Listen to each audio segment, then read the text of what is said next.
I read 50 books in the year 2025, and these are my top 10 reads of the year. Starting off in no particular order, The Favorites was a very memorable read for me. If you want just lots of drama, a sports romance, and just lots of tension and angst, this one would be perfect for you.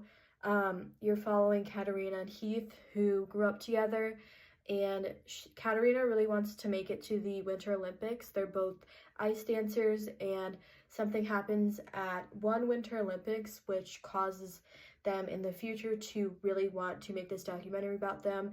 And the book is going from past chapters to the present, where it's kind of like an interview style format, and it's very interesting. I've never read anything like it, but it's very, very entertaining, and if you are looking for something with lots of drama, this is perfect.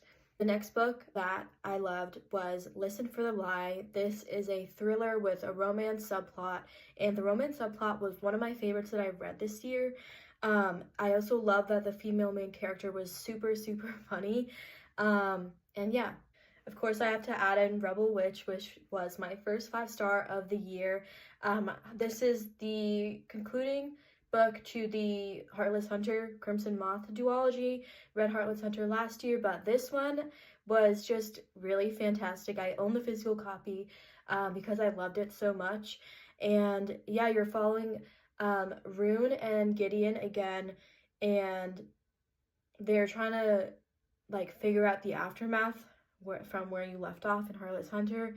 I don't want to give anything away, but this is just a great fantasy duology, like one of my favorite romantasy books ever. The fourth book on my top 10 list is If Only I Had Told Her, which is the sequel to If You Had Been With Me, which is one of my 5-star reads.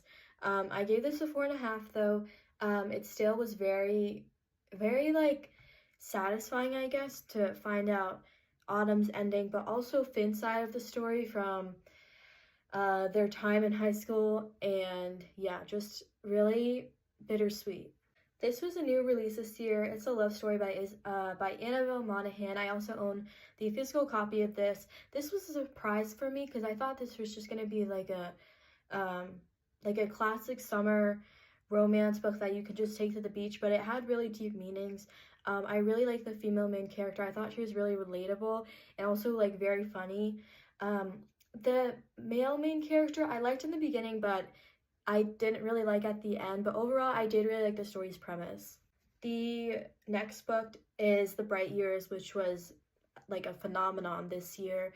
This is basically a story about essentially motherhood and the generational trauma through the mothers in each family that goes down different generations. And the writing was just so like, it was so realistic, but also in such a meaningful way. I think she really knows how to put like life experiences into like sentences and words, which you don't really find that often. And yeah, I really enjoyed this one. The 7th book on my list is Slanting Towards the Sea. I still think about this book, and it was a 5-star for me this year, my second 5-star. I love the second chance romance in this. The writing was just so beautiful. This is, I think, the author's debut work, which is like crazy. And yeah, it's just so underrated. I also think it was translated from Croatian to English, and I think that's really cool too.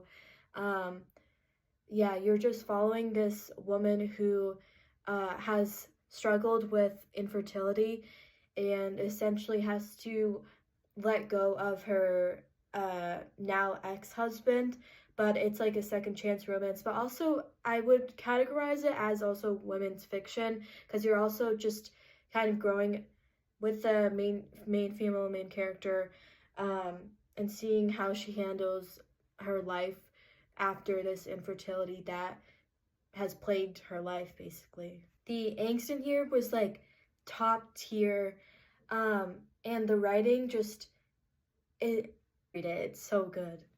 The 8th book was Cruel Winter with You by Ali Hazelwood. This is a like Christmas novella. This was my 3rd and final 5-star of the year, which was such a surprise. I like never give novellas like high ratings at all. I usually give them like, I don't know, like an average 3 stars. But I can't believe I gave this 5 stars. This was like so just short and sweet and entertaining. I really loved the male main character. I like the trope of like the girl is older also, which you never really see. And yeah, I really enjoyed their romance and the second chance of it too. 9th book and second to last book on my list is Atmosphere by Taylor Jenkins Reid. This one is just, I think it's a lot to handle, but also I really loved the women in space theme. I felt interesting to see these women enter like male dominated fields, because this was, I think, in the 80s, where it was basically all men in NASA. And also this is a sapphic book, which is, I just loved Vanessa was so just like charming, and one was just like so relatable, and just like strong. The ending of this is just like so stressful, but it's so just worth it. The last book on my list, this is in also no particular order again, was Where the Library Hides. This is also the conclusion to the Nile River, the Nile Secrets trilogy, duology. What the River Knows is the first book that I read last year, and then this one I really enjoyed a lot more. I really love Wit and Inez. I think the mystery element was a little bit more interesting in this book than the first book, and the plot twists in here were just like, I was jaw dropped when I read them. And yeah, I hope you guys enjoy, and I'll read one of these books.